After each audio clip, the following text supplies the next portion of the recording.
बिस्मिल्लाहिर्रहमानिर्रहीम। अस्सलाम वालेकुम डियर स्टूडेंट्स। डियर स्टूडेंट, आपने प्रीवियस लेक्चर में इंड्यूस्ड ईएमएफ और इंड्यूस्ड करंट को बड़ी डिटेल में स्टडी किया विद डिफरेंट ऑब्जर्वेशंस। आज हम उसी कॉन्सेप्ट को कंटिन्यू करेंगे और स्टडी करेंगे नेक्स्ट टॉपिक, जिसका टाइटल है मोशनल ईएमएफ। तो चलिए स्टार्ट करते हैं।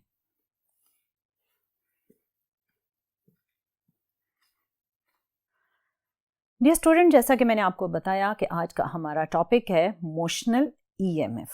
इस टॉपिक का जो सेकंड वर्ड है दैट इज ईएमएफ। अगर आप इसकी फुल फॉर्म लिखें तो ये है electromotive force, which is a force which can move the charges, या वो फोर्स जो चार्जेस को मूव कर रही हो। डियर स्टूडेंट, आपने प्रीवियस लेक्चर में इसकी डेफिनेशन पढ़ी थी और आपने इलेक्ट्रोमोटिव फोर्स को कुछ इस तरह डिफाइन किया था: The energy supplied to a unit charge by a battery। इसमें आपने वर्ड बैटरी यूज किया, यानी बैटरी ऐसा सोर्स था जो चार्जेस को फोर्स प्रोवाइड कर रहा था और सर्किट में मूव कर रहा था। आज के इस लेक्चर में हम इस बैटरी को रिप्लेस करेंगे बाय सम मैकेनिकल सोर्स। मेरा मतलब ये है कि हम अपने आज के इस लेक्चर में जो सर्किट्स ऑब्जर्व करेंगे उनमें आपको बैटरी कहीं भी नजर नहीं आएगी, लेकिन फिर भी चार्जेस सर्किट में मूव करेंगे और आपको करंट की प्रेजेंस मिलेगी। सो battery word is replaced by mechanical source. अब इस टाइटल का जो फर्स्ट वर्ड है दैट इज मोशनल। ये वर्ड रिलेटेड है motion of the conductor across the magnetic field. अभी मैंने वर्ड यूज किया कंडक्टर। अब ये कंडक्टर टर्म सिंगल वायर भी हो सकती है और एक सिंगल लूप भी हो सकता है, या फिर मल्टीपल लूप्स ऑफ कंडक्टर भी हो सकते हैं।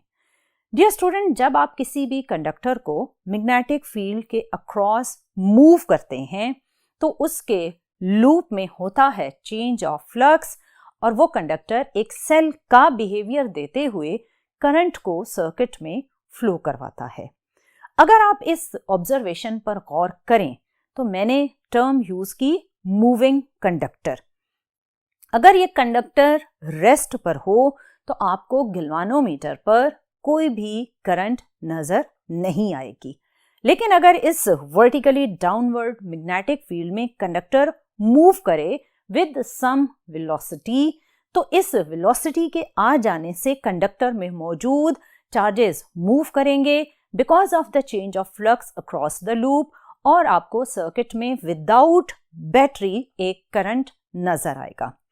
इसमें आपने देखा कि मैकेनिकली जब आपने कंडक्टर को मोशन दी तो इसकी मोशन की वजह से एक ईएमएफ कंडक्टर के अक्रॉस आना शुरू हुई और उस ईएमएफ ने एक करंट को जनरेट किया।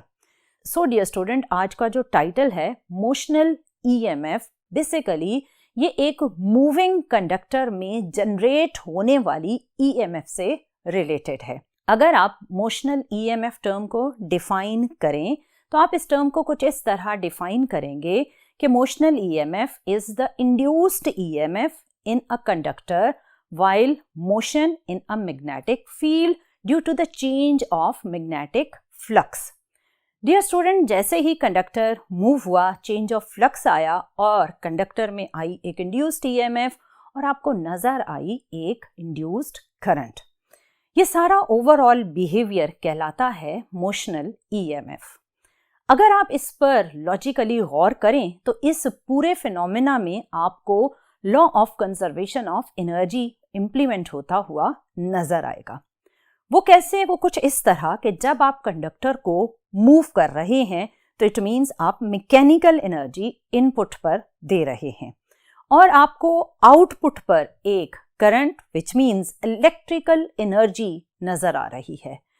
सो अगर आप law of conservation of energy के अकॉर्डिंग इसको ऑब्जर्व करें तो आप कह सकते हैं in this observation mechanical energy as input is converted into electrical energy as output. Dear student, इसमें जो आपने मोशनल ईएमएफ ऑब्जर्व की उसका फार्मूला कुछ इस तरह से है: E = -VBL sin theta. Dear student, ये फार्मूला किस तरह डिराइव हुआ, इसमें क्या क्या फर्दर एक्सप्लेनेशंस हैं, उसकी डिटेल में जाने से पहले आप ये एक्टिविटी ऑब्जर्व करें। डियर स्टूडेंट, आप देख रहे हैं कि आपके पास एक इनवर्ड डायरेक्शन में मैग्नेटिक फील्ड है।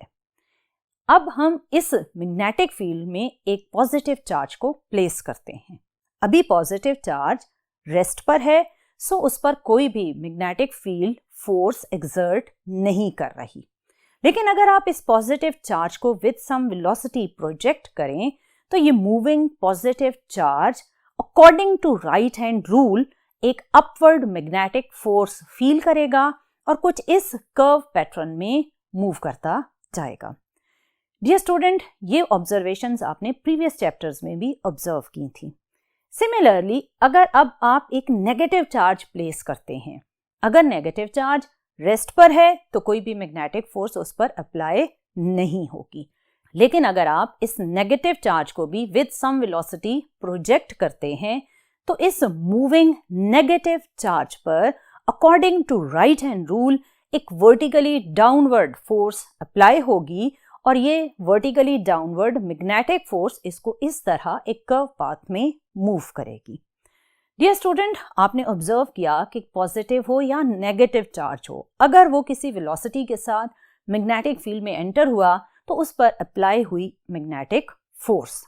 अब सेम यही चीज अगर हम एक कंडक्टर में ऑब्जर्व करना चाहें तो आप जैसे ही कंडक्टर को प्लेस करोगे, अभी कंडक्टर रेस्ट पर है, तो आपके दिमाग में ये क्वेश्चन आएगा कि प्रीवियस केस में तो एक फ्री चार्ज था जो एक कर्व पाथ में मूव कर सकता था। अब इस कंडक्टर के अंदर मौजूद चार्जेस किस तरह एक कर्व पैटर्न में मूव कर सकते हैं? तो डियर स्टूडेंट, मूव कर सकते हैं, लेकिन उसके लिए आपको ये ऑब्जर्व करना पड़ेगा। अगर कंडक्टर रेस्ट पर है तो इस पर कोई भी मैग्नेटिक फोर्स अप्लाई नहीं होगी। मैग्नेटिक फोर्स को ऑब्जर्व करने के लिए पहले हम सपोज करते हैं कि इस कंडक्टर में मल्टीपल पॉजिटिव चार्जेस हैं।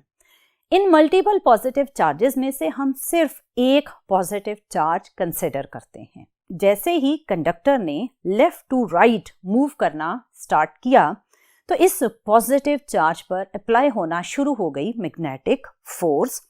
अगर आप कंडक्टर की मूवमेंट को स्टेप बाय स्टेप ऑब्जर्व करें तो ये पॉजिटिव चार्ज बिल्कुल प्रीवियसली डिस्कस्ड पॉजिटिव चार्ज की तरह ही मूव कर रहा है, लेकिन क्योंकि ये एक बाउंड पॉजिटिव चार्ज है तो जैसे ही आपने इस स्टेप बाय स्टेप ऑब्जर्वेशन को ड्रॉ किया तो ये तो बिल्कुल वैसे ही है जैसे आपने अभी एक पॉजिटिव चार्ज को विद वेलोसिटी v प्रोजेक्ट किया था। अगर आप इन दोनों सिचुएशंस के कर्व पाथ को कंपेयर करें तो दोनों सिचुएशंस का कर्व पाथ बिल्कुल एक जैसा है। सो डियर स्टूडेंट, जैसे ही कंडक्टर मूव करेगा तो पॉजिटिव चार्जेस अपवर्ड मूव करते हुए पॉइंट बी पर एक्यूमुलेट होना स्टार्ट हो जाएंगे। सिमिलरली, अगर हम ये सपोज करें कि इस कंडक्टर में नेगेटिव चार्ज है, सो जब ये कंडक्टर मूव करेगा तो negative charges vertically downward move करते हुए पॉइंट ए पर एक्यूमुलेट होना स्टार्ट हो जाएंगे। सो क्या होगा जब ये कंडक्टर मैग्नेटिक फील्ड में मूव करेगा तो इसका पॉइंट बी पॉजिटिव होना स्टार्ट हो जाएगा और पॉइंट ए नेगेटिव होना स्टार्ट हो जाएगा। सो आप कह सकते हैं कि कंडक्टर का पॉइंट बी इस वक्त एक हाई पोटेंशियल पर है और पॉइंट ए एक लो पोटेंशियल पर है। डियर स्टूडेंट, ये तो बिल्कुल एक सेल की तरह का बिहेवियर नहीं है, क्योंकि सेल का भी एक एंड होता है पॉजिटिव जिसे आप कहते हैं हाई पोटेंशियल और एक एंड होता है नेगेटिव जिसे आप कहते हैं लो पोटेंशियल। इसी कंडक्टर के साथ अगर आप एक वायर कनेक्ट कर दें तो ये कंडक्टर बिल्कुल सेल की तरह मूव करते हुए आपको एक करंट इंडिकेट करेगा। सो कंडक्टर का बिहेवियर बिल्कुल एक लाइव बैटरी की तरह का हो गया। इस लाइव सेल के दो एंड्स पर जो पोटेंशियल है उसे आप लिखेंगे VA एंड VB और इन दो पॉइंट्स का जो पोटेंशियल डिफरेंस बनेगा वो कहलाएगा delta V is equal to VB minus VA और ये पोटेंशियल डिफरेंस बेसिकली होगा induced EMF inside the conductor. Dear student, इस इंड्यूस्ड ईएमएफ की इक्वेशन को अब हम डिराइव करेंगे और इसकी डेरिवेशन और एक्सप्लेनेशन को ऑब्जर्व करने के लिए हम सिंगल पॉजिटिव चार्ज को अंडर ऑब्जर्वेशन रखेंगे। आपने इस कंडक्टर में एक सिंगल पॉजिटिव चार्ज को मैग्नेटिक फोर्स और इलेक्ट्रिक फोर्स के अकॉर्डिंग ऑब्जर्व करना है। डियर स्टूडेंट, पहले हम magnetic force on a single positive charge observe करते हैं। इसके लिए जो हम इक्वेशन यूज करेंगे वो है F = QV क्रॉस B। इसको अगर आप सॉल्व करें तो ये बनेगी F = QVB sin थीटा। इसमें जो थीटा है वो एंगल है between velocity of the conductor and magnetic field. अगर आप इस थीटा को ऑब्जर्व करें तो इस गिवन सिचुएशन में जो हम डिस्कस कर रहे हैं, इस सिचुएशन में वेलोसिटी ऑफ कंडक्टर का डायरेक्शन है इस तरफ और मैग्नेटिक फील्ड है वर्टिकली डाउनवर्ड। सो इन दोनों पैरामीटर्स में जो एंगल बन रहा है वो है 90 डिग्री।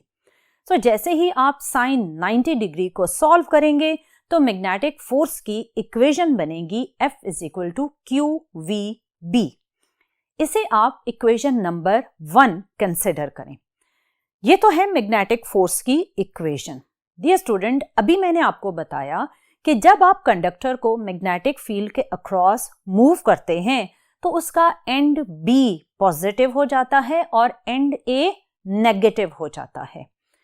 ये पॉजिटिव और नेगेटिव एंड के बीच में अगर मैं इलेक्ट्रिक फील्ड को ड्रॉ करूं तो इलेक्ट्रिक फील्ड कुछ इस तरह from positive to negative and draw होगी।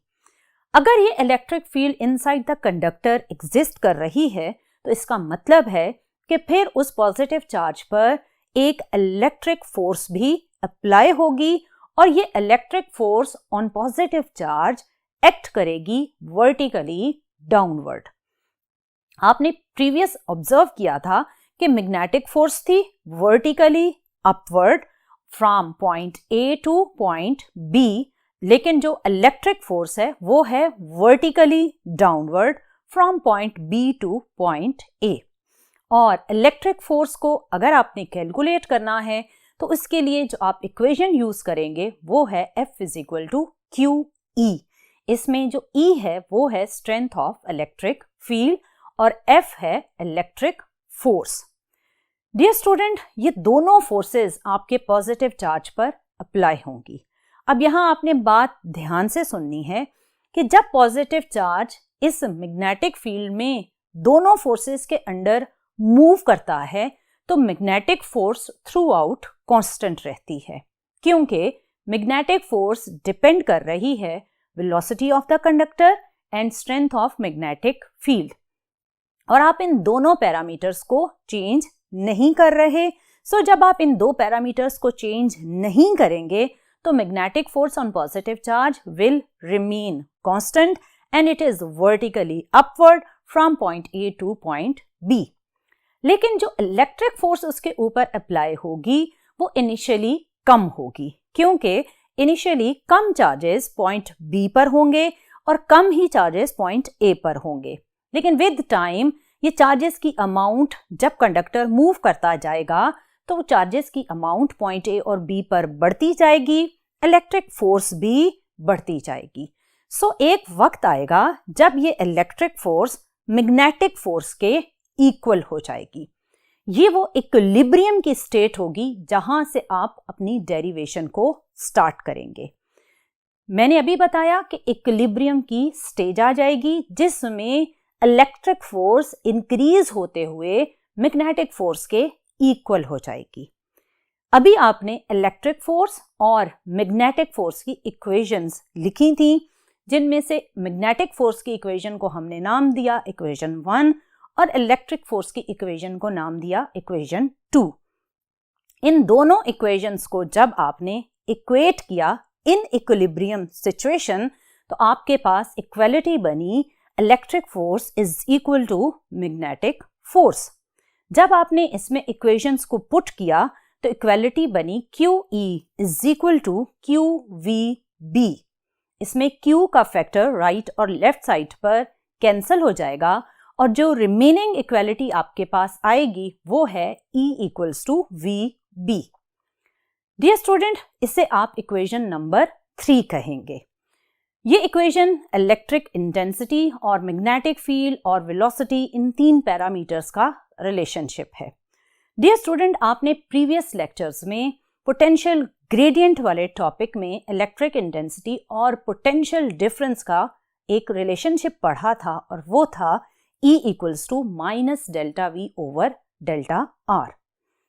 अगर हम इस इक्वेशन को अपनी गिवन सिचुएशन पर इंप्लीमेंट करें तो डेल्टा V का फैक्टर पॉइंट A और पॉइंट B के बीच का पोटेंशियल डिफरेंस है, जिसे हमने इंड्यूस्ड EMF स्मॉल e से इंडिकेट किया, जैसे एप्सिलॉन भी कहते हैं। और डेल्टा R वो डिस्टेंस है जो चार्जेस पॉइंट A से B तक जाते हुए मूव करेंगे और ये डिस्टेंस है लेंथ ऑफ कंडक्टर के इक्वल। सो इक्वेशन बनेगी E equals to minus epsilon over L। ये आपके पास इक्वेशन नंबर 4 होगी। इक्वेशन नंबर 3 आपने इक्विलिब्रियम वाली सिचुएशन से डिराइव की थी और इक्वेशन नंबर 4 आपके पास पोटेंशियल ग्रेडियंट वाले कॉन्सेप्ट से आई। इन इक्वेशंस को 3 और 4 को जब आप कंपेयर करेंगे तो आपके पास इक्वालिटी कुछ इस तरह बनेगी, minus E over L equals to VB। इसको अगर आप सॉल्व करें तो ये बनेगी E equals to minus VBL। Dear student, ये वो इक्वेशन है जिसे आप मोशनल EMF की इक्वेशन कहते हैं। और in the start of the lecture जब मैंने फार्मूला ऑफ मोशनल EMF लिखा था तो वहां मैंने यही इक्वेशन लिखी थी, E equals to minus VBL sine theta. लेकिन अभी जो मैंने इक्वेशन डेराइव की इसमें मैंने लिखा है E equals to minus VBL, लेकिन इसमें साइन थीटा नहीं लिखा। उसकी रीजन सिंपल है कि हमने अभी जो सिचुएशन डिस्कस की है उसमें थीटा की वैल्यू थी 90 डिग्री और साइन 90 क्या होता है, 1 होता है। सो डियर स्टूडेंट, अभी इस सिचुएशन का अगर हम व्यू लें तो उस व्यू के अकॉर्डिंग ये आपके पास कंडक्टर का व्यू है और ये आपके पास मैग्नेटिक फील्ड लाइंस हैं। अभी अगर आप इस कंडक्टर को parallel to magnetic field move करें तो वेलोसिटी और मैग्नेटिक फील्ड स्ट्रेंथ के बीच में जो एंगल बनेगा वो बनेगा 0 डिग्री। और आप जानते हैं कि साइन 0 डिग्री क्या होता है, 0। सो इसका मतलब ये हुआ कि इस सिचुएशन में आपके इस कंडक्टर में मौजूद चार्जेस पर कोई भी मैग्नेटिक फोर्स अप्लाई नहीं होगी और ये कंडक्टर मोशन के बावजूद कोई भी करंट इंडिकेट नहीं करेगा। और इससे पहले हमने इसी कंडक्टर को perpendicular to magnetic field move किया था तो आपको मैक्सिमम करंट नजर आई थी। अगर हम कंडक्टर को ना 90 डिग्री ना 0 डिग्री बल्कि कुछ इस तरह एक इंटरमीडिएट एंगल के अकॉर्डिंग मूव करें तो इस सिचुएशन में फिर आप इंड्यूस्ड EMF की वैल्यू को किस तरह डिराइव करेंगे। इसके लिए आप इसकी वेलोसिटी के डायरेक्शन के कंपोनेंट्स ड्रॉ करें। आपने Vx और Vy को ड्रॉ किया तो इन दोनों कंपोनेंट्स को जब आपने ऑब्जर्व किया तो आपको नजर आया कि Vx parallel to magnetic field है, सो Vx कोई भी इंड्यूस्ड करंट जनरेट नहीं करेगा। और दूसरा component Vy perpendicular to magnetic field है, सो ये कंपोनेंट बेसिकली इंड्यूस्ड EMF या मोशनल EMF को जनरेट करेगा। सो इस सिचुएशन में अगर आप इंड्यूस्ड EMF की इक्वेशन लिखेंगे तो वो इक्वेशन बनेगी E equals to minus VBL sine theta. और इसमें थीटा की आप वो पर्टिकुलर वैल्यू पुट करेंगे जिस पर वो कंडक्टर मूव कर रहा होगा। अगर थीटा की वैल्यू 90 होगी तो ये इक्वेशन बनेगी सिंपल माइनस VBL, और अगर थीटा की वैल्यू 0 डिग्री होगी तो ये इक्वेशन 0 इंड्यूस्ड EMF जनरेट करेगी। और अगर इस थीटा की कोई और इंटरमीडिएट वैल्यू होगी तो उसके अकॉर्डिंग आपको इंड्यूस्ड EMF मिलेगी। डियर स्टूडेंट, अगर आप इस टॉपिक के लास्ट पैराग्राफ को ऑब्जर्व करें तो उस पैराग्राफ में आपके इक्विलिब्रियम के डिस्टर्ब होने, किस इक्विलिब्रियम के, मैग्नेटिक फोर्स और इलेक्ट्रिक फोर्स के इक्विलिब्रियम के डिस्टर्ब होने या उसके बैलेंस में वेरिएशन के बारे में एक बात लिखी हुई है। अब हम उस लास्ट पैराग्राफ को समझते हैं। डियर स्टूडेंट, आपके पास ये कंडक्टर था जिसको आपने जब एक लूप की फॉर्म में across the magnetic field connect किया तो वो लूप है ABCDA। अब इस लूप में अगर हम पॉजिटिव या नेगेटिव चार्जेस की ऑब्जर्वेशन करें तो जब ये कंडक्टर मूव करता है तो पॉइंट B पर आते हैं पॉजिटिव चार्जेस, पॉइंट A पर आते हैं negative charges. So initially electric force increase होगी और एक मोमेंट आएगा जब इलेक्ट्रिक फोर्स मैग्नेटिक फोर्स के इक्वल हो जाएगी। जब ये दोनों फोर्सेस इक्वल हो गई तो इसके बाद क्या हुआ?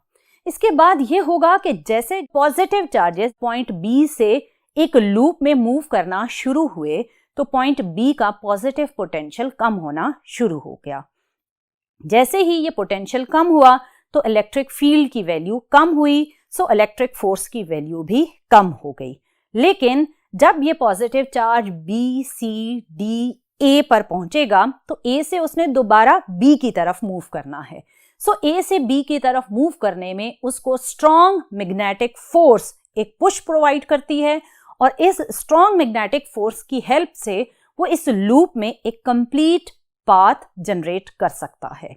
सो ओवरऑल एक स्ट्रॉन्ग मैग्नेटिक फोर्स है जो as a net force behave कर रही होती है और करंट फ्लो के प्रोसेस को कंटिन्यू करवाती है और उस वक्त तक कंटिन्यू रखती है जब तक कंडक्टर मूव करता रहता है। जैसे ही कंडक्टर रुका तो मैग्नेटिक फोर्स की वैल्यू 0 हुई, सो मोशनल ईएमएफ की वैल्यू भी 0 हो जाएगी।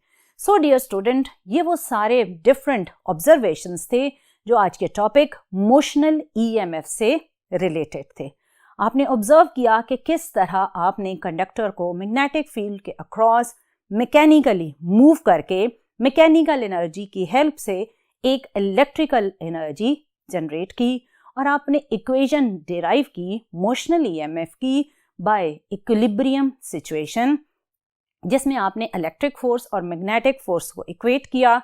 फिर आपने पोटेंशियल ग्रेडियंट की इक्वेशन की हेल्प ली और इन दोनों इक्वेशन के कंपैरिजन से आपने मोशनल ईएमएफ की इक्वेशन E = -VBL को डिराइव किया और आपने ऑब्जर्व किया कि अगर conductor perpendicular to magnetic field move करेगा तो मैक्सिमम मोशनल ईएमएफ होगी। अगर conductor parallel to magnetic field move करेगा तो 0 मोशनल ईएमएफ होगी और अगर कंडक्टर किसी इंटरमीडिएट एंगल पर मूव करेगा तो फिर आप उस इंटरमीडिएट एंगल की वैल्यू को यूज करेंगे इन इक्वेशन E = -VBL sin θ।